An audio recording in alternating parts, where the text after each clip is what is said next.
Aito was cooped up in his room the next day with the excuse that it was to let his wounds heal. Documents he'd taken from their cellar were stacked up next to his pillow. Most of them had to do with the Miko. He started reading about the birthplace of the Miko.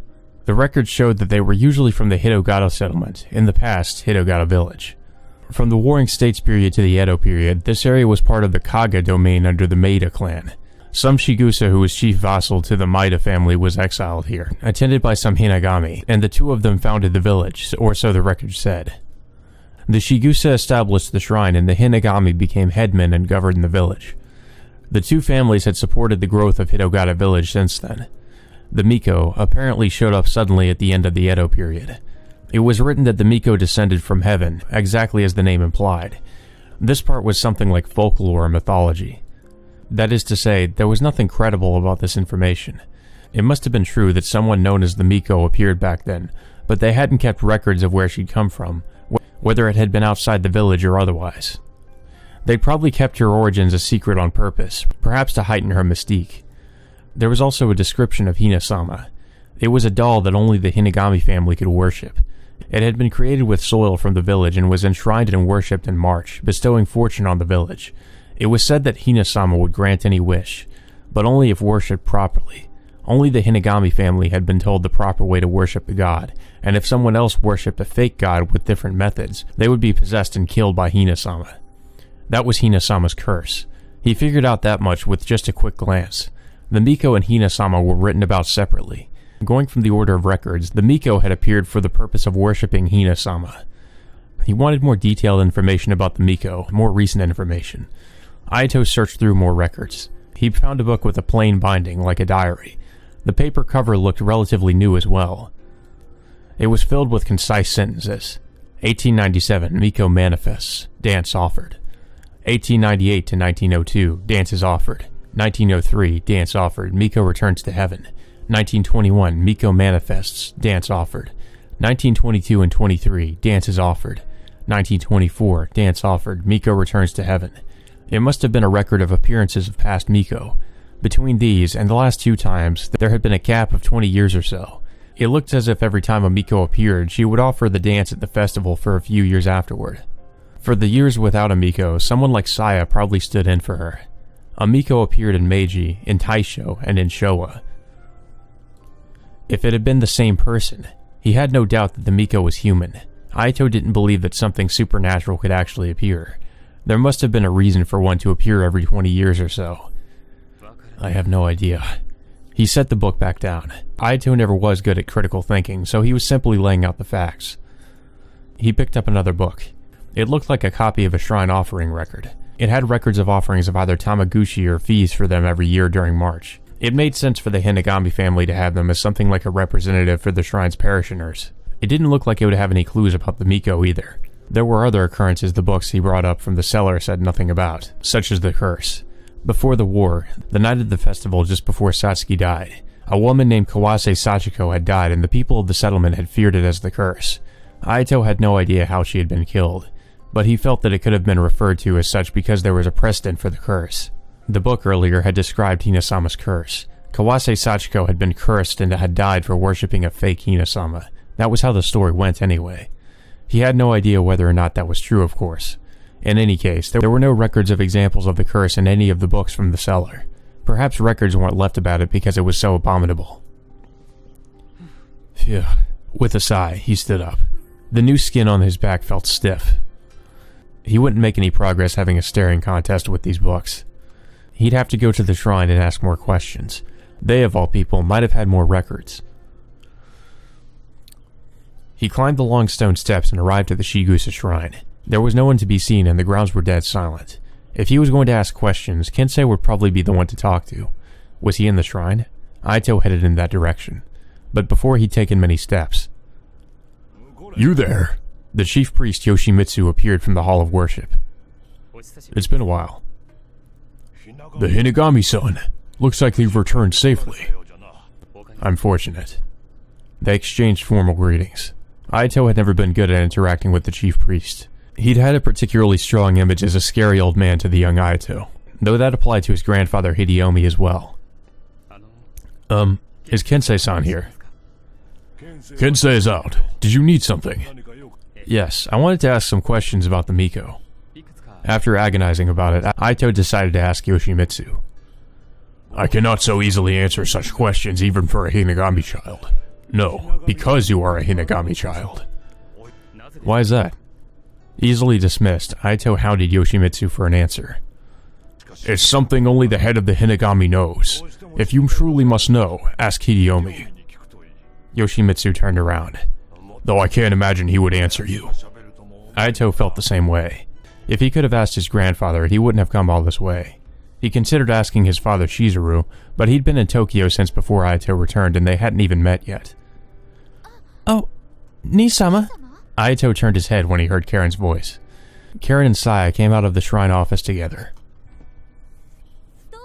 What are you doing here? Just taking a walk. What about you, Karen? I have dance practice. I'm learning from Saya-san. Oh, maybe she's the next Miko. If you remember, Satsuki was also getting dancing lessons from her too.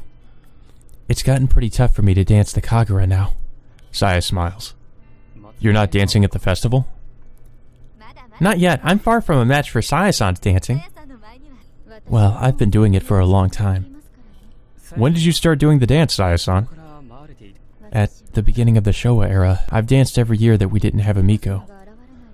Then you took over after the incident as well? Yes, I did. Saya's expression stiffened a little. It did seem as though Satsuki's murder was taboo. I'm taking my lesson in the Hall of Worship next. Would you like to watch, Nisama? No, I wouldn't want to disturb you. I see. Karen looked visibly discouraged. Let's go then. Saya took Karen into the Hall of Worship. Everyone disappeared once again. This was his chance to investigate. Aito headed behind the shrine office on paths the Shigusa family had taken so as not to leave suspicious footprints. Oh, he found it. Behind the shrine office, an old storehouse towered. Snow was piled up around it and there was no way to get to it without leaving footprints. Having no choice, he stepped onto the snow. This storehouse was where Satsuki had lived. That was what the documents at the police station stated. He wanted to find something that he couldn't from the pictures alone. Though with the months and years that had passed since then, it was much less likely that he'd find anything. But Aito still wanted to find some trace of Satsuki. There were fittings for a large padlock on the outside of the door. But there was no lock. It was open. Either they had never locked it in the first place, or they hadn't put the lock on since there was nothing inside. He wouldn't know until he saw for himself. Making sure no one was coming from the shrine office, Aito slipped into the storehouse. The sun was still high in the sky, but the light was dim inside the storehouse. Turning the light on, he looked around inside.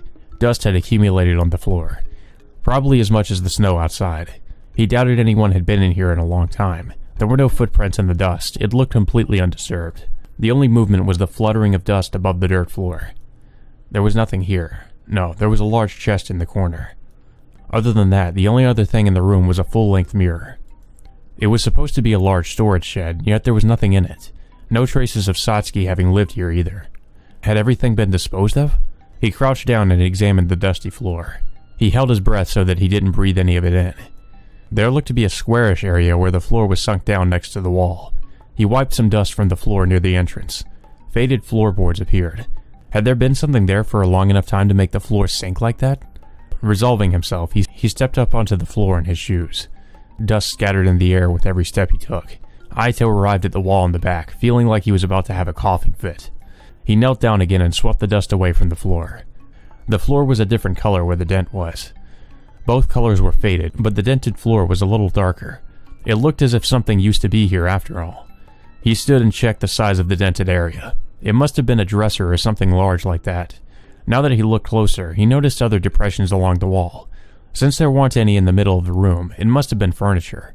It looked like Satsuki had been living here after all, as per the police data. But what could be the reason they had to clean it so thoroughly? He would understand if they had cleaned it up and turned it into storage again, but it didn't make sense to clean it up and claim Satsuki had lived there. Were they unable to feign innocence, or did the investigation find that out? He couldn't tell, even though he'd seen the documents. There was another thing that had been bothering him since he'd entered the storehouse. Aito looked down at the chest in the corner. Perhaps due to its age, its lock was coming loose and was secured with string. He had no expectations about its contents, but why had this alone been left in the storehouse? He discovered the answer right away. It was attached to the wall and floor. It wasn't a container meant to be moved around, but rather built into the building. He tried to move the chest to test that theory, and it didn't budge. The clasps broke off and fell to the floor. Before picking it up, Aito laid its hands on the lid. What's inside? The hinge along the wall creaked as the lid opened. And just as Aito had expected, it was empty. Oh, god damn it. I'm disappointed. I was expecting there would be something interesting in there. Maybe a futon or clothes had been kept in it, as there were some fibers on the bottom. The light hit the inside of the chest. He bent himself forward, looked inside, and found a small hole where a wood knot had once been. It was like a peephole. He opened the lid wide and stepped inside. The floor gave a loud creak. The inside of the chest was very cold. It was too cramped for his adult body to fit inside the box and see through the peephole. But if he were smaller, he would fit inside the chest. What's this? Around the hole, there were many small inconspicuous scratches. Well, it seems like someone was definitely spying on Satsuki. Ayato. Noko? Ayako. Was it someone's name? He ran through different characters for the name in his mind. It was all the more curious for him because his own name was Ayato. Had Satsuki carved this? Or... He stood and got out of the chest. Had there been someone named Ayako here? There was also the possibility that it was Satsuki herself, or that it was from a different time period. The possibilities were endless once he started considering them. At the very least, he was sure that he didn't know anyone named Ayako. He closed the lid and returned the clasp to its place. There would be nothing he could do to get out of it if he were discovered. Maybe I should just sweep the whole thing, he thought, but that would have taken far too much time. He brushed away as much as he could so that his footprints didn't stand out and approached the mirror in doing so. It wasn't being maintained and had become rather dull. It was fairly useless now as a mirror. He opened the drawers in the stand, but nothing was inside them. It couldn't really be called a clue, but the fact that a mirror was in here could have been evidence that a woman lived here. That, and the name Aiko etched into the chest. He might have to look into that. Aito wiped off more of the footprints and stepped down to the dirt floor. The dense dust in the air reflected the light shining in from the window. He would start having lung problems if he stayed here much longer. He headed outside and closed the door.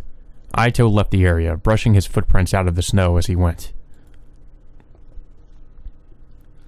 He came down the stone steps.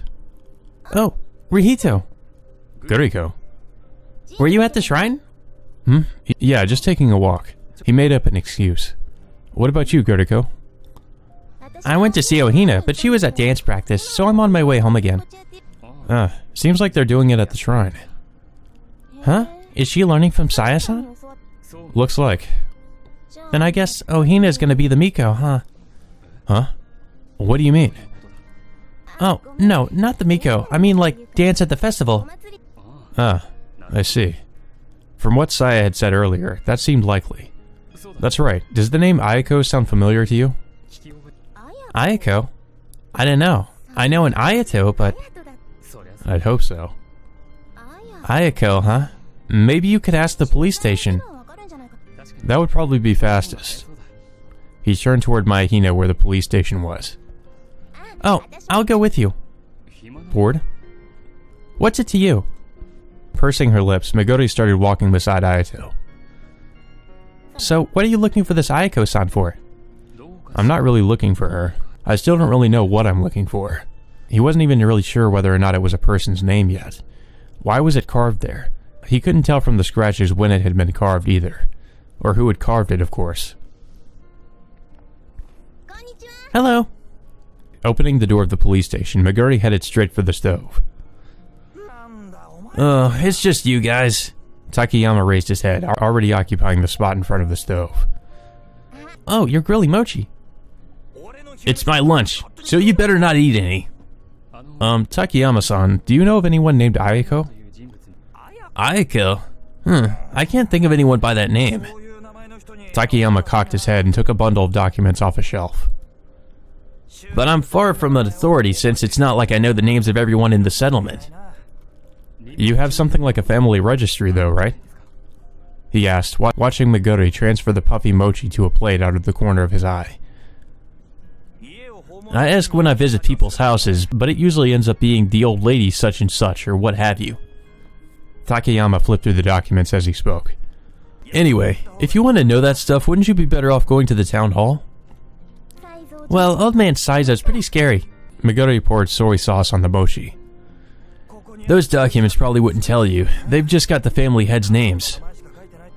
The civil code's changing next year, right? Oh, here, Rihito. Meguri passed some mochi to Ayato. I'm not really up to speed on... Hey, my lunch! Takeyama snatched the plate Ayato was holding. Good gravy. Can't be too careful around you kids. Wanna go ask old man Shoujo? I guess so. He could probably look at family registers at the branch office of the town hall. Thanks for the mochi. And stay out! Yeah, he just stole the guy's lunch. That's not very nice.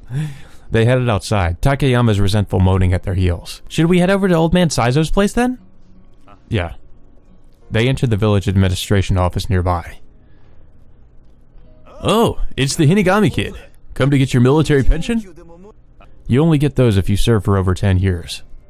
Responding to Shoujo's joke, Aito sat down on a chair. Shoujo-san, do you mind if I take a look at the family registers? I don't mind, but what are you up to? I'm looking for someone named Ayako. Aito answered honestly. Ayako? Is there anyone here with that name? Shoujo cocked his head. The old lady over there was Ayame. I don't know of anyone here with that name. That's why I'm looking for her. She could be in the documents here, but not living here. Was that a stretch? As he thought about it, Ayato stumbled upon another possibility. The possibility that Ayako was Satsuki's real name. Even after the police investigation, Satsuki's birthplace was still a mystery. Her name could have been different than the one on her family register. There might be a name that could correspond to her on the Shigusa register. That's what Ayato thought. Could you show me the Shigusa family register? The Shigusa one, huh? This is for your own good, kid. Give it up. Why? You underestimate your own family. Shoujo took out a collection of papers from the shelf. If the Hinigamis or the Shigusa say it doesn't exist, it doesn't exist. There's no way it'd be on these copies. Do they manipulate the registers? I have no idea. Shoujo shook his head. Aito spread open the copy of the Shigusa register Shoujo gave him and ran his eyes down it. Yeah, I have a feeling they probably do manipulate the register, based on the way he responded to that. The head was Yoshimitsu. His wife Ryoko was Hinigami Mariko's younger sister. Their eldest daughter was Miya, and her husband Kensei married into the family. Their daughter Yayoi was still young. Yoshimitsu's second daughter Saya was unmarried. Something was missing. These records contradicted what Aito knew. Didn't Miya-san have an older brother? He'd heard that he went to Tokyo a long time ago. Not anymore. Shoujo shook his head. As far as I know, he caused some trouble in Tokyo and disappeared completely from the register. No trace left. Usually when someone was removed from a register, there would be a record of it, but even that was gone. Do you understand? I understand that there's no point in looking at these registers, at least. No matter how much he looked, he was sure the name Ayako wouldn't surface here. Or Satsuki's name, for that matter. Forget what I told you today, kid. You too, little lady. Right. Meguri, who'd been quiet the whole time, nodded. Hidiomi or anyone else with authority shouldn't find out. He was Ayato's own grandfather, and yet the amount of authority he wielded was terrifying. But wouldn't his influence be limited to this desolate mountain village? Ayato felt that even more strongly after having been outside because of the war. When they left the building, they found the sun hiding behind the western mountains. Hey, Rihito, Meguri said to him. Is this Ayako person Sachin? I don't know. He shook his head. All he knew was that the name Ayako had been carved into that chest. He had no idea whether the name belonged to a real person, or whether it was a name in the first place. Even more so now that he knew it wasn't in a register. He had no way of verifying her existence. All he could prove was one thing, that there had been a girl who had called herself Satsuki. I want to find whoever killed Satsuki. You've changed, Rihito. You've grown strong. You were never so resolute before. Well, I was in a place where I'd be beaten for being wishy-washy. That's absurd. We wouldn't have been able to fight a war otherwise. It was a battlefield where people died absurd deaths. Their only defense against absurdity was to become absurd themselves. It wasn't something he wanted to think about much. Well, I'm gonna go home then. Tell Ohina I said hi. Sure, take care. Yeah, see you. Meguri left. After watching her go, Ayato started heading home as well. After dinner, Ayato returned to his room. At the end of the day, he wasn't able to ask his grandfather about Satsuki or Aiko. It may have been because of what Shoujo told him, but mostly it was because Ayato didn't expect his grandfather to answer. He had another fear as well, that his grandfather knew who Aiko was, and that he wouldn't say anything, but he'd know that Ayato would ask others, and he would silence them. If that happened, Ayato would be powerless. He figured that asking people who he assumed knew would be fastest, but maybe he needed to reevaluate things. He felt like he was straying off course. What did Ayato actually want to investigate? The name that was scratched into the chest? Satsuki's background? The identity of the Miko? The person who killed Satsuki? His ultimate goal was undoubtedly to find Satsuki's murderer. But in order to truly take revenge for her, he felt like he needed to uncover her background as well. The identity of the Miko and the existence of someone named Aiko might come to light while trying to find those things. Perhaps he needed to find one point to focus on. If he found out who Satsuki really was, he might find out why she was killed. And if he knew why she was killed, he might be able to figure out who killed her. He knew he was being too optimistic, but that was all he could think for the time being. In that case, the books by his pillow probably wouldn't do him any good. He would have to guess some degree of Satsuki's background and try to find the rest of it from there. First, Satsuki's birth. Kensei had said that she was entrusted to them by an acquaintance of Yoshimitsu. But from Kensei's tone at the time, that seemed like a lie to hide where she had truly been born. When he considered why they would need to hide it, a possibility came to his mind. The possibility that Satsuki was born in secret here in this village. If no record of her birth was sent out and the Shigusa family hid her existence, of course there were some unreasonable aspects of this theory. Why would she have to be hidden for over 10 years after she was born? And why would she be revealed in that winter? Aito was about the same age as Satsuki. Maybe something happened in this village around the time he was born, at the end of the Taisho period. Perhaps a family was murdered and left behind a single child. These were nothing more than Aito's wild theories, however. He didn't think there was any reason or worth in investigating them. But there were only a few people he could ask about that time period. The branch office should have old newspapers. Naori had told him that once in the past. Of course, that was before the war, so he had no idea if they would still be there. But he decided to go tomorrow. For tonight, he should sleep. Well, maybe he'll actually find something tomorrow. Because so far the investigation has bore like no fruit. Except him finding the name Aiko. We still don't know if that even means anything. The next morning, Aito visited the village branch office just before noon. Old newspapers? Well, we've got stuff that has articles related to the village, but I don't think you'll find anything about what you were talking about yesterday. No, this is regarding another matter. Aito responded. It wasn't technically unrelated, but Aito wanted to put Shoujo at ease for now. The ones from before the war should be in that cabinet, though they haven't been organized for a while and may have been used as kindling. I see. Trying not to get his hopes up, Aito opened the cabinet Shoujo had indicated. Yellowed newspapers were stacked on top of each other inside. The latest one, on the top, was from July 1936.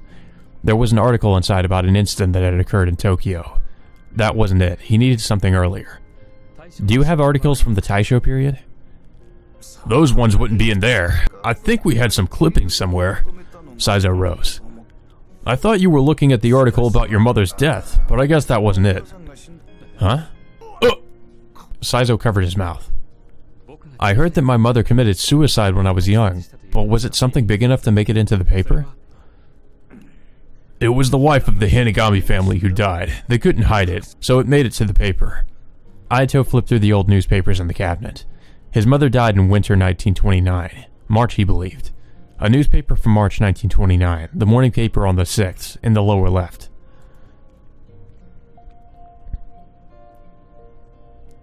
Yep, no idea what that says. Under the small headline, Woman Commits Suicide in Hitogata Village, was the name Hinagami Rika. Mom. Aito didn't remember his mother's face. Of course he didn't. She had died before he was old enough to remember. So the words didn't conjure up any particularly strong feelings in him, but... 2 days of tragedy? Did something happen on the day before this? No clue. There was a lot going on at the time. I can't remember. Aito intuitively felt that that was a lie. He flipped through the papers and found one from the previous day. There weren't any incidents, but there was a name from Hitogata Village in the obituaries. Zaisen Keiko died early morning on the 4th. That was all. There was nothing about the manner in which she died, nor the cause of death. Do you know how the Zaisen person died? No clue. Shoujo gave the same sort of answer as before. He probably knew what had happened. Maybe something to do with the curse? An early morning death on March 4th. This brought to mind a certain possibility. Did Zaisen-san die after the festival because of the curse? It would have been the same as Kawase Sachiko. Could be, Shoujo said with a deep sigh. Everyone said as much when she died. The police came from the base of the mountain, but their investigation ended right away. Was it pressure from the Hanagami or Shigusa family? Do you really expect a grunt like me to know? Shoujo shook his head. Either he really didn't know or he wanted to pretend that he didn't. Either way, Shoujo didn't seem likely to say any more on the subject. He would have to find someone who would talk to him about this. Here are the clippings from the end of the Taisho to the beginning of the Showa. Shoujo handed Aito a scrapbook of clippings. He leafed through it. There weren't many, because it was only articles that had to do with the Hitogata settlement, still Hitogata village at the time. The achievements of Hanagami Pharmaceuticals, festivals at the Shigusa Shrine, the installation of telephones and electricity. There was nothing that seemed like it would have anything to do with Satsuki. There was nothing about the curse either, of course. He had no idea whether it was never written about in the paper in the first place or whether those particular clippings were purposely not kept. But there was no way for him to investigate things like this. Thank you. He returned the scrapbook with a hint of disappointment. Instead of finding anything about Satsuki, he found a new piece of information, one he hadn't even been looking for. It was about past incidents of the curse. It was the first time he had found an example of the curse before Kawase Sachiko's case, and his mother had committed suicide the very next day. What had happened on that day? It had nothing to do with Satsuki. However, he couldn't ignore it. Well, at least we got a lead. He left the branch office. All sorts of things were bound together in Aito's head. He knew he would have to untangle them all one by one, but he kept finding new threads. There wasn't a convenient single thread that would make everything come apart if he found it, but he had to hold on to whatever clues he found without letting go. And in order to pull the thread he was holding now, Aito stepped into the nearby police station. Huh? He realized that something was unusual the moment he stepped in. Takayama was standing at attention against the back wall. He would normally be curled up next to the stove. What's going on?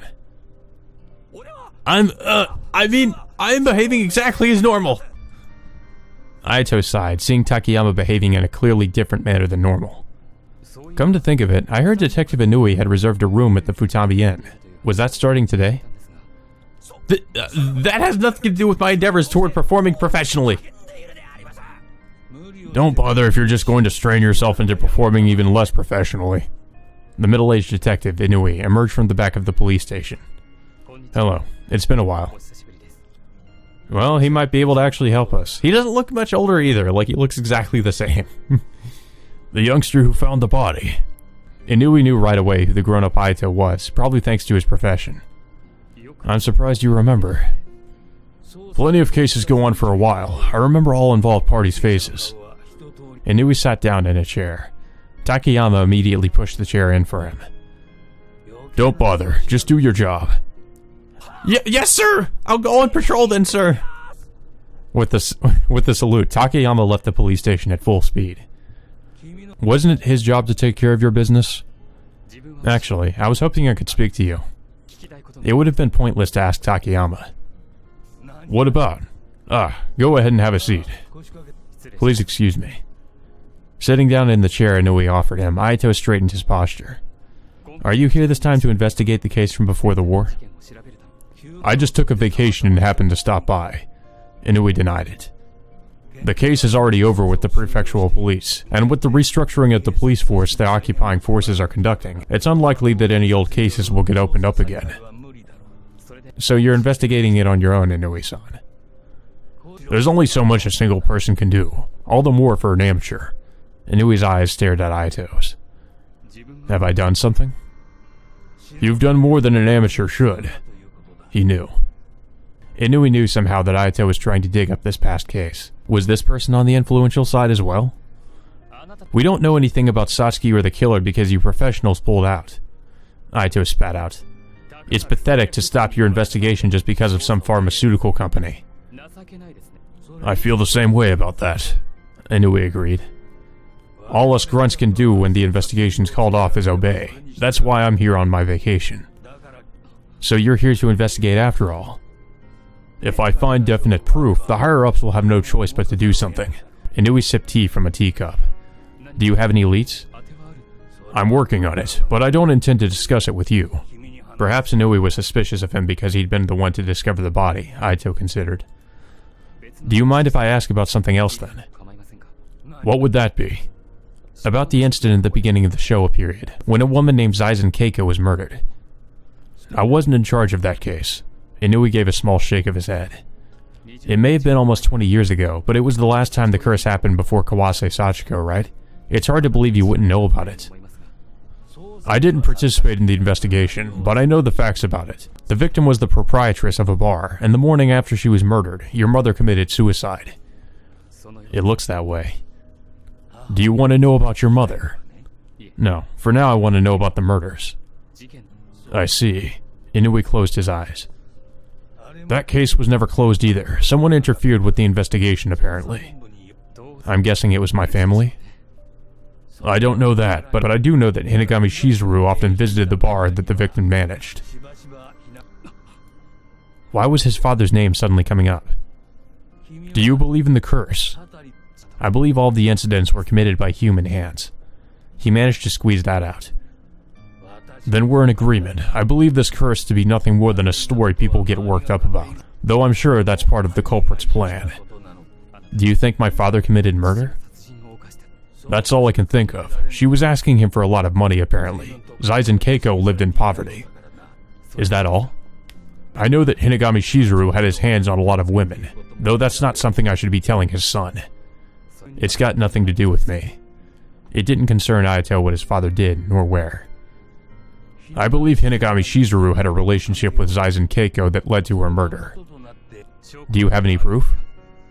No, none ever surfaced. After all, Shigusa Saya was the one who discovered both Zaizen Keiko and Hinagami Rika's bodies. Saya-san? What did her being the first person at the scene of the crime and the lack of evidence pretend? Do you mean to say that Saya-san covered up all the evidence? Not her. It seems plenty likely, looking at the peculiarities of this village, that the Shigusa family covers up the Hinagami family's mistakes. Inui brought his tea to his lips. In any case, the victim's body was decorated in the same way as Kawase Sachiko's, the way the people here recognize as the curse. Decorated? With what? I can't tell you that. It's an important lead after all. I see. Is it something that points to the Shigusa family then? It wouldn't be unusual. All the previous victims of the curse were people who were inconvenient for the two families. Then why did my mother commit suicide? Aito ended up asking about his mother after all. Because she learned of her husband's deeds, perhaps. She was shocked that her husband would commit infidelity and murder. It's enough of a reason to die. But you have no proof? No one here talks about the curse. It's a theory I came up with when we couldn't get any decent testimony. It's unfortunate that we couldn't build a case on it. Inui stood up and picked up the kettle from the stove. Tea? No, thank you. Inui refilled his cup with tea. Have you learned anything about Satsuki's murder? It doesn't look like the festival's had a Miko since then. I heard the Miko was supposed to dance for several years after her appearance, though. Are you suggesting that Satsuki was the Miko?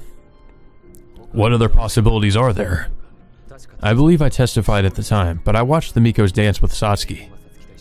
But that was simply someone wearing the Miko's mask, correct? It's hardly proof that Shigusa Satsuki wasn't the Miko. Aito could say nothing in response. Unless there are two people that... Unless there's somebody else with the name Satsuki. That's the only thing I'm thinking. Like, what if Ayako was Satsuki? I don't know. The thing about her having a split personality is becoming less and less... I'm starting to believe it less and less. I'm actually starting to believe that there were, like... Maybe not two identical Satsukis. Maybe there was somebody that didn't really look like her, but someone that was named Satsuki. And she was named Ayako, but she never told anybody, and everybody called her Satsuki, and she wanted to be Satsuki. I don't know. That's the only thing I'm thinking, but I could be totally off the mark. I'm guessing she got caught up in some Shigusa trouble and was silenced for it. That's what it seems like from the way the Shigusas claimed they didn't know anything. And you have no proof of that either, do you? That's what I'm here to find. Was that even possible now? It had been almost 5 years since Satsuki's murder, and before then, over 15 years had passed since Sai's and Keiko's. There was no hope of definite proof remaining. Nevertheless, Ayato had no intention of giving up. After dinner, Ayato returned to his room. His father wasn't there. Even if he was, he probably wouldn't have been able to learn the truth of his mother's suicide, but he at least would have been able to look into it. Was there anything he could do to look into his father's conduct? As Ayato had no interest in such things, he wasn't sure how to go about finding evidence of infidelity. And it had been over 10 years ago. It wasn't what he told Inui, but he doubted there would be any proof remaining. Even if he asked directly, he doubted the man himself would tell him. If only he could talk to someone who wasn't likely to tell anyone. Maybe his father's younger brother, Yuzuru. His uncle might know something. Maybe he'd go talk to him tomorrow. But first, he should snoop around his father's room. He opened his closet and looked for a flashlight. It was in a box with paint and drawing paper. He switched it on, but nothing happened. It was out of batteries. When he wrenched open the bottom, white dust fell out. The batteries inside must have corroded. He took them out and rubbed their terminals, rust falling from them. Ayato-sama, he heard Yuka's voice from the hallway. What is it? He left the flashlight on his desk. Pardon me, Ayato-sama, I've brought your medicine. Thanks. Sure it's okay for you to do that instead of Karen? She'd gone ballistic about that earlier. The young miss is out for practice again tonight. She seems pretty busy, huh? Ayato took off his shirt. Please excuse me that. Yuka unwrapped his bandages. Your skin is looking much better. It doesn't hurt anymore, so I think it'll heal up soon. I imagine so. Alright, please lie down. He did as he was told and lay down on the futon. Yuka wet a washcloth in a tub of water and wiped down his back. There's not too much left that's festered, so I think you'll probably be able to bathe soon. That'd be nice. It might be good to have a nice long soak in the open-air bath at the Futami Inn too. That's right, Yuka-san, do we have some fresh batteries? Yes, we do. Oh, for your flashlight? Yuka glanced at the desk. This might not be usable. I'll bring the one from the kitchen. Yuka stood up and took the flashlight Ayato had disassembled out of the room. She returned shortly with a different one. Here you are. Thanks. That reminds me, Yuka-san, could I ask you for one more favor? Oh? What would that be? I want to look through my dad's room to see if I can find evidence of his infidelity. Jesus Christ. I mean, he's pretty fucking upfront about all this. It's like, yeah, so I'm investigating father's infidelity, you know. You can't do that. No one may enter the master's room without his permission. Could you help me out with that? Absolutely not. Yuka obstinately denied Ayato's request. Please do not think of such things. Yuka placed her hand on Ayato's arm. I got it. Her hand was trembling ever so slightly. He couldn't blame her for prioritizing her master's honor over Ayato's request. I'll apply your medicine. Yuka's hand glided over his back. It was perfectly possible for him to fish through his father's room without relying on Yuka. But would anything resemble proof be left behind? What he wanted to investigate had occurred almost 20 years ago. It would be stranger for evidence of an affair that long ago to still remain. With his partner and his wife, Ayato's mother, dead, the evidence had probably been disposed of secretly long ago. He would have to talk to his uncle Yuzuru tomorrow. Though he had married into the Kuriya family, Yuzuru had originally been a member of the Hinagami family. He had no idea whether or not his uncle would talk, but... Please sit up. I'll wrap your bandages. He sat up at Yuka's prompt. Paper coated with ointment was applied to his back, and bandages wrapped around it. There, all done. Thanks. He put his shirt back on. Please go right to bed then. Don't move around too much. Yuka stood. I know. Good night. Good night, Ayato-sama. Yuka left the room. Phew. He lay down on his futon. Whether or not his father had cheated, finding that out wasn't his goal. What he wanted to know was whether or not his father had a reason to kill Zaizen Keiko. If he'd had no motive, if Shizuru was the culprit, then who had killed her? Shigusa Saya, the first one to the scene, came to mind. Of course, he couldn't think of a motive there either. But when he thought about its connection to Kawase Sachiko's murder, Saya's guilt or significant involvement seemed more likely. They had, after all, been killed in a manner that matched the curse. But what about Satsuki? when her body had been discovered. The people of the village all unanimously discussed it as if it was the curse as well. But the body Ayato had seen was missing its limbs for some reason. What did that mean? The night wore on without Ayato coming to any conclusions. Well, if you remember, Saya was talking to Shizuru in that one scene, so I definitely feel like the two of them are up to something. I just don't know what. Or at least Saya's up to something. The next afternoon, Ayato headed outside and walked over to the Courier clinic. He knocked on the door and waited a few moments. Oh, welcome, Ayato-kun. Are you out of medicine? No. Is Yuzuru-san here? I'd like to talk to him. Yes, he's here. Come on in. Excuse me. Ayato-kun, huh? It's been a while. That it has, Yuzuru-san. I thought the director was taking care of you. Did something happen? Well, I just had some things I wanted to ask you. Ayato glanced over at Nanako. Oh, I'll excuse myself. Quickly perceiving Ayako's intent, Nanako left the doctor's office. So, what is it? It's about my father. About Shizuru? Yuzuru corrected his posture. Did something happen? I want to know about my father's past, his conduct, primarily. Yuzuru almost burst out into laughter. He just pretends to be serious in front of our dad, probably in front of you kids too. Yuzuru pulled back his chair and put a cigarette to his lips. Was he unfaithful? Phew. What, looking for scandals in the company? Of course not. I'm just wondering about it. He's always been a quick worker with women, getting his hands on them wherever he goes. He was still playing around after his marriage to Rika was arranged. There was his mother's name. We don't exactly have a tradition of nightly trysts here, but he didn't seem to care. He went anyway. So he did that sort of thing, yes. Seems like he got it under control when our dad found out after Rika died, though. Is that related to why my mom died? Rika didn't leave a suicide note. Nobody knows what happened back then. Not even Saya-san. Saya-san was the one who discovered my mom's body, right? So you know that too. Those two had always been close, so I thought she'd know something. Yuzuru pressed his cigarette into his ashtray. I know this isn't likely, but was there something between my father and Saya-san too? I doubt it. Yuzuru easily denied that. I said Saya-san was close to Rika, right? Maybe that's why she really hated Chizuru for marrying her. Huh? And her dad would have found out right away if he'd gotten his hands on a Shigusa woman. Chizuru's not that stupid. Yuzuru stood up and put his hand on Ayato's shoulder. You should be careful too. You've got his blood in you after all. I'm not like... Satsuki's figure went through his mind for a moment. Just joking. Yuzuru left the doctor's office, ending the conversation. Well, that didn't really get us much either. After receiving more medicine from Nanako, Ayato left the Courier clinic. He headed home first to drop the medicine off there. Yuko was sweeping the snow piled up in front of the house. Welcome home, Ayato-sama. I'm back. This is some new medicine. Very well. Should I start using it after the current medicine runs out? They said the old medicine would be too harsh on the new skin, so once the pus is gone, I should switch medicines. In that case, we can switch now.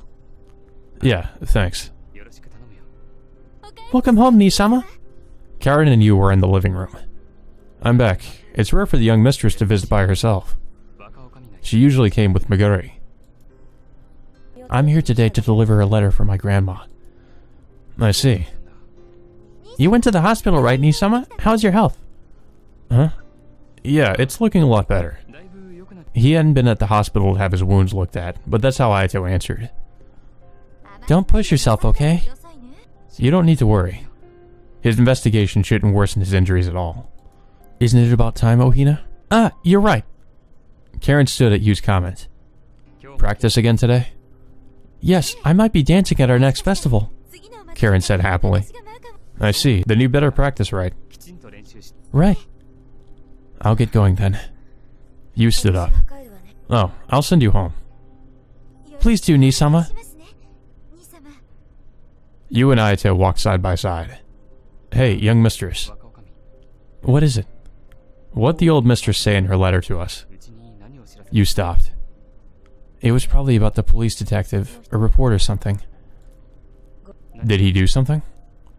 Not yet, I don't think. My grandma's a fervent believer in the Great Miko, though, so she doesn't like it when outsiders come and snoop around the settlement. Most of the visitors from outside stayed in the Futami Inn. Maybe it was inevitable that the inn's mistress was in charge of monitoring them then. My grandma says that the Hinagami family has had the Miko's blood in it for generations.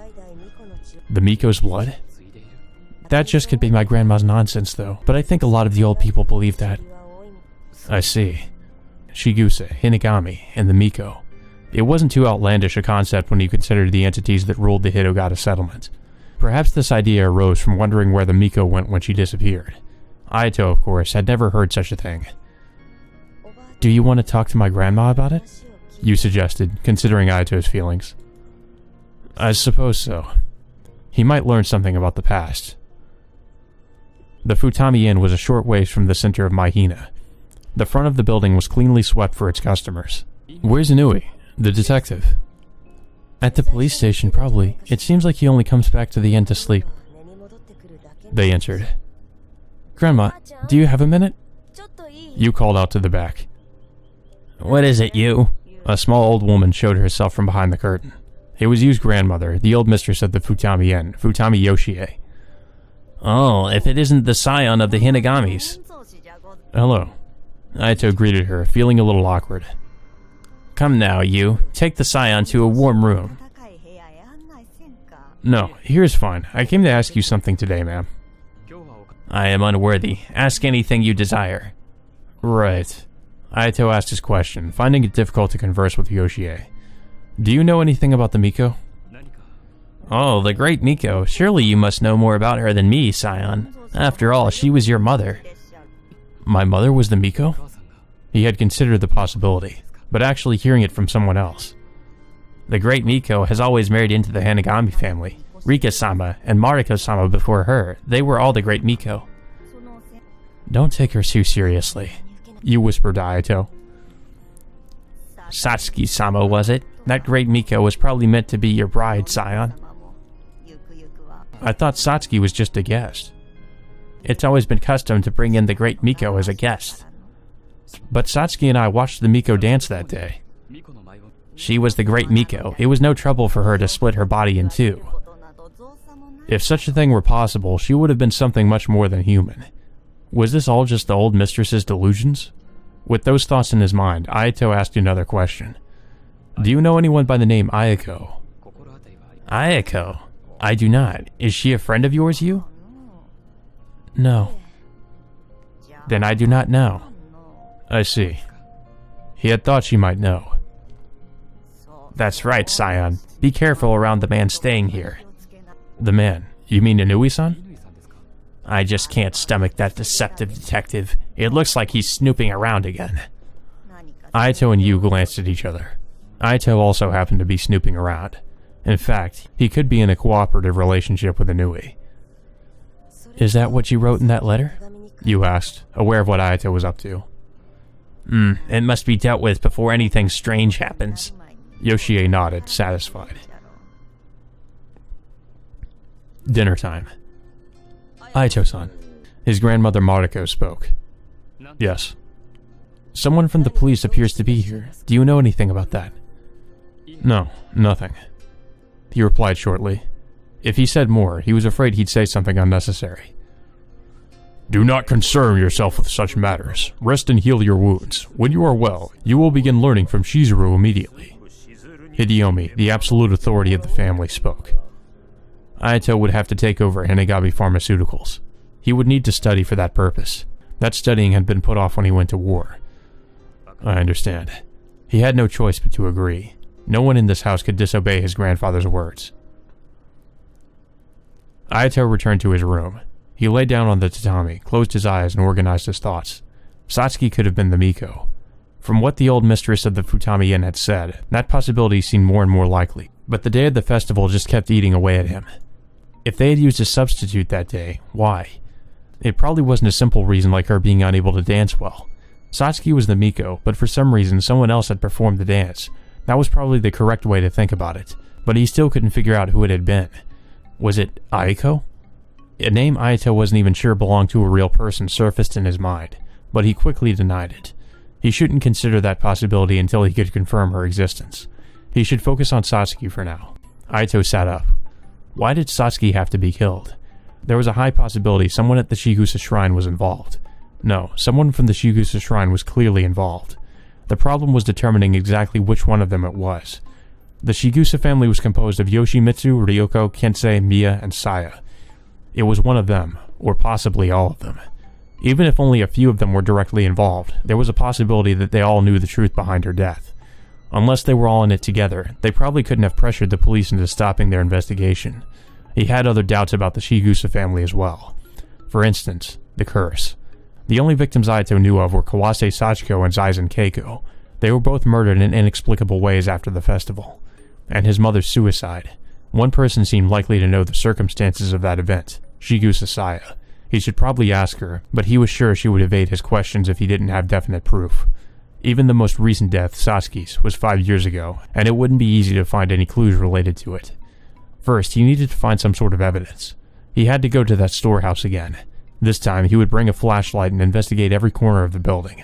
He would reread the Ayako carvings inside the chest as well. Outside the window, he could see snow falling in the darkness.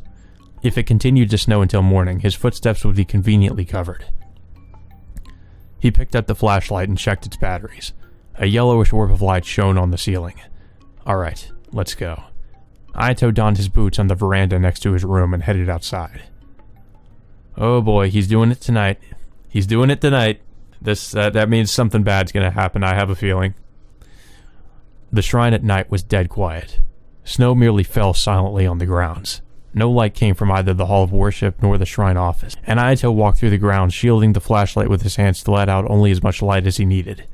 He passed the shrine office and continued on. He came to the storehouse. There was no traces of anyone having come to the storehouse after Aito. It was just as it had been before. It was still without a lock as well. Brushing the snow off of his clothes and boots, he stepped inside. He slipped inside. After closing the door, Aito finally took his hand out from in front of the flashlight. The interior of the building emerged dimly from the darkness. There was still nothing but the chest and mirror. His footprints from the other day remained. He pointed the light at the ceiling. He could see the slanted roof past the beams. Perhaps there had been a second floor at one point. There was a window high upon the wall. Aito stepped up from the dirt onto the wood floor and headed over to the mirror. The mirror reflected the light from the flashlight. He opened the drawer, but there was still nothing inside. He moved the mirror and checked behind it as well, but there was no trace of anything else. It was just the chest after all. He shined the flashlight in that direction. The strange chest stuck to the floor. He undid the clasp and opened the lid. He felt the chill leak out from inside. He gazed into it, illuminating it with his flashlight. The letters Ayako appeared to have been carved with someone's nails. He looked at it from different angles under the light, but he could still only read Ayako from it. Now that he looked harder, he saw the same carving, Ayako, in several other places. With what emotions had this name been carved? Aito stepped into the chest and knelt down. The peephole was just next to his face. He looked through it, but he couldn't see anything while the storehouse was dark. He placed his own nails against the letters. His nails were too big, of course. They didn't match. If his nails were the size of Satsuki's, he wondered. Aito had grown since then. He couldn't imagine the size of her hand compared to his anymore. His fingertips were cold. There was cold air rising from below him. Aito shined the flashlight down. The boards on the bottom. There must have been large gaps between them because he could see darkness beyond the wood floor. That was where the cold air seemed to be coming from. But that was unusual. Aito got down on his hands and knees and shined his flashlight through the biggest gap, about 5 millimeters wide, looking through it. Something was there. It looked like stone or mortar, the storehouse's foundation. He got out of the chest and examined the storehouse's floor. He didn't see other gaps like that even near the walls. He shined his light back into the chest again. When he looked more carefully, he saw gaps between the sides and bottom of the chest as well. Rather, it looked as if there was a piece of slated wood laid into the base of the chest. He reached his hand in from outside of the chest and tried to hook his fingers into the gaps, but had no luck. If only he had something to pry it out with. This was when Aito suddenly noticed. He reached over and picked up the clasp with the string attached to it. Was that here for this purpose? He held the string tightly and lowered the clasp into the large gap. He moved the string as if he were ice fishing and caught the slab, tugging it up. He pulled it up. He carefully grasped the slab so as not to drop it. A black darkness gaped below him. Aito shone his flashlight into it. It's a hidden passageway. Who would have guessed? Stone stairs led down. The steep steps led a short distance to the dirt ground below. He swallowed. Why is this here? But now that he had found it, he had to investigate it. Aito stepped back into the chest. Should this be called a cellar? It was completely chilled under the stairs, as if it were a room made of ice. The bare clay walls were hard and black. Perhaps they'd been painted. It was a narrow space, about 3 square meters across. Aito shone his flashlight around. He found wooden shelves, and on them, 2 wicker trunks. They were very long and narrow, probably about 60 centimeters long, 30 centimeters wide, and about half as tall. What could be inside them? One trunk looked older, its bamboo frayed. Aito decided he shouldn't touch that one and instead lifted up the newer-looking trunk. It was fairly heavy. It seemed like it could contain clothes or fabric, but it wouldn't be this heavy in that case. Oh boy, is there a body in there? Hey, there's a vampire sleeping in there. He set the trunk on the ground. To have created a hidden cellar like this to store these things in, Aito lifted the lid of the trunk with trembling hands. There were what appeared to be rods wrapped in oiled paper. There were 4 in all. These were not things he should see. Alarm bells were going off in Aito's head, but he needed to see for himself. He peeled back the oiled paper. Oh, those are the limbs. I think those might be her limbs. Fingers. No, an arm. A small girl's hand. They must have been locked up in here for several years. And yet these hands were fresh, almost like they were still alive. Sachin. He held the cold hand. It had lost its warmth, and it did not grip him back, but the hand was exactly like Satsuki's hand that day. Unable to bring himself to check the other trunk, Aito first picked up the trunk containing Satsuki's limbs and climbed up the stairs. What a troublemaker you are. Oh boy. We've been discovered, boys. We've been discovered. Saya, son. Saya was standing on the dirt floor inside the storehouse. Even if it's currently unused, this is still Shigusa property. You may be a Hinagami, but don't you think this is still a crime? Crime. I think your crimes are far worse, are they not? Our crimes? You know nothing. Well, we know something, and we have evidence of something, too. Saya smiled. No. What is there to know? If you'd like to talk, let's return to the shrine. It's very cold out here. Saya turned on her heel and glanced at Aito. Please bring that, of course. It'd be such a pity to leave it here after all. Aito squeezed the trunk with Satsuki's limbs in it to his chest. Saya didn't say a word on their walk inside. Light from a lamp flickered, illuminating the room. Laying the trunk down next to him, Aito sat and waited. Saya returned, a round tray with a tea set on it in her hands. Would you care for some tea? No, thank you. He didn't think he could stomach it at the moment. I see. Saya poured some tea. Steam wafted from her teacup, the scent of strong green tea filling the room. Phew. She let out a sigh after taking a sip. Well then, where shall we start? Tell me everything. About the Miko, about the curse, about Satsuki, everything. My, greedy are we? Saya laughed lightly. How much do you know about the Miko, Aito-san? Only the basics. She appears every 20 or so years, offers dances, and marries into the Hinagami family. Did you hear that from Shizuru-san? No. I haven't met my father since I've returned. Giving that answer, Aito sensed that what he'd heard from the old mistress at the Futami Inn was true. His mother Rika and his grandmother Mariko had undoubtedly been Miko as well. Was she the Miko? Aito continued his questions. By she, you mean? Don't play dumb. I mean Satsuki, who was murdered. She was not the Miko. Saya shook her head. Someone else served as the Miko. Then who was it? I'm under no obligation to answer that. Was it Aiko? Where did you hear that name? I can't say. Aito held his tongue when he saw Saya's reaction. Aiko really did exist. Was Aiko the Miko? No. She denied, obstinately. Then who is Aiko? You really don't know anything. Saya laughed. Aiko was Satsuki. It was her real name. Oh. So that was true. That was true. I thought they might be two different people, but That was true, so Ayako was Satsuki's real name. Okay. Saya said simply. Satsuki was Ayako? Then she had carved that name into the chest herself, so that she didn't forget her name when everyone called her Satsuki. Who was Satsuki? I can't answer that. Saya quickly shook her head. Why not?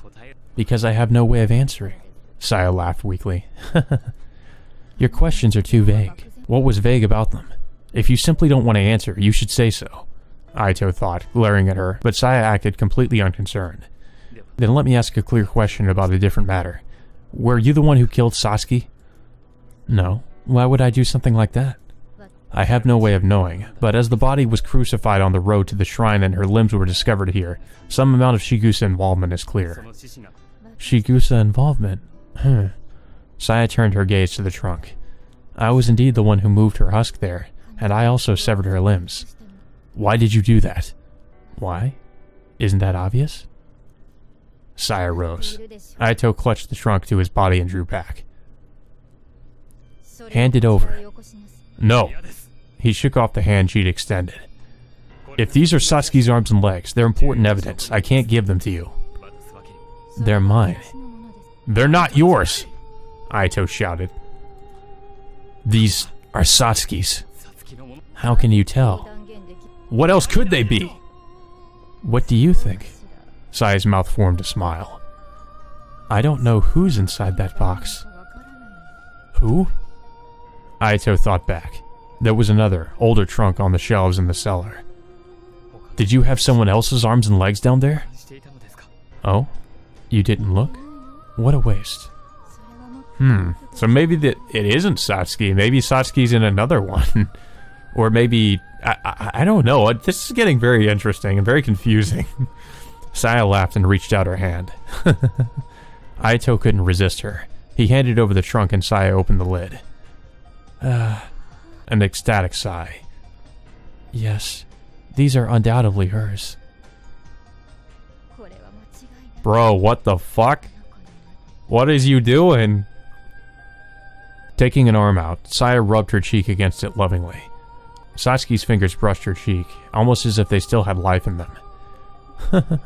Look right here. There's a little mole, isn't there? Rika didn't have this, but the rest of her was just like Rika. No. The other trunk had... Yes, it's precisely what you're thinking. Rika's. So I'm guessing it must be all the Mikos in there. Aito stood. What's the meaning of this? He grabbed Saya's collar and pressed her for answers. I loved Rika's arms and legs, her smooth white skin, her slender long fingers. They captivated me. So I guess she was in love with her? Even when Rika died, I couldn't forget her hands. I dug her back up where she was buried, before they rotted and went bad. But Rika's body was still beautiful inside the casket. I was so happy, because it was like she had been waiting for me. Shut up! Weren't you the one who wanted to hear this? You're hopeless. Even when he pushed her up against the wall, Saya continued to giggle. I took great care cutting Rika's arms and legs off. They were so very beautiful. There was no blood in them, and yet her skin glistened. I told you to shut up! He lifted her up by the collar. I'll show you later, your mother. Shut up! He pulled her down to the floor, still clutching her collar. Satsuki's arm hit the floor. Satsuki. Saya reached out. He wouldn't let her touch Satsuki again. Aito straddled Saya, pinning her down. G Saya moaned, grasping Aito's arms. Her neck was so white. Ooh.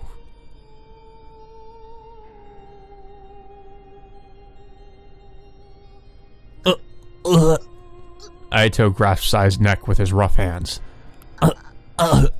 Saya's nails dug into his wrist, but Aito's grip grew even stronger. He couldn't stop himself. The strength he'd gained on the front, his experience, his intuition, they all told him that if he didn't kill this woman, she would bring disaster to him later. His heart wouldn't stop pounding. This hadn't happened when he'd killed enemy soldiers in the war. Next to Aito lay Saya's deceased form, staring up at him. Blood was gathering in her white neck, red markings clearly visible. He could barely move his fingers. Satsuki's arm simply lay on the floor. Ayato picked it up and returned it to the trunk. He had no idea what he was doing, but he had to do something. Ayato held the trunk under his arm, pulled on his boots, and leapt outside. He ran blindly down the mountain. He kept running along a small creek where there wasn't much snow. Why? Back there. Why had he felt like he needed to kill her? It wasn't that she would have brought disaster to him if he hadn't. Disaster would come if he killed her. With a little bit of common sense, it was a simple judgment to make. But Ayato couldn't stop himself. Ayato had killed someone. Yep, so now we know why he ran. The creek led to their old hideout. The deserted house was still there, looking completely unchanged. Opening the door buried in snow, he collapsed on the floor inside. Ayato wailed on the dirt floor. They would find out about Saya's death right away. They had made quite a bit of noise inside the house. There was no way they hadn't noticed. There was a high probability he had been spotted. The Hinagami house would be notified immediately. He couldn't go back. Inui was in the settlement too. If they searched the mountain, it would be the end of the line for him. The trunk with Satsuki's limbs in it. He still hadn't found out the truth about her death. Ayato stood. He couldn't let himself be arrested. He cleared away some snow next to the building and dug into the ground. The frozen ground was stiff, and he wasn't making much progress even with the bladed shovel. Nevertheless, Ayato continued to dig desperately in the darkness. Eventually, he created a cavity. He set the trunk inside it. I'm sorry, Sachin. I don't think I can take you with me. Leaving her with those words, he returned the dirt to the hole. He trampled the dirt down and put some abandoned firewood and lumber on top. Returning the snow he'd brushed off, he smoothed out the area. Now it wouldn't be found so easily. I'll come back for you someday. Ayato returned his back to the abandoned house and walked off into the snow. He had no destination in mind. Ayato merely continued to walk, heading for the base of the mountain.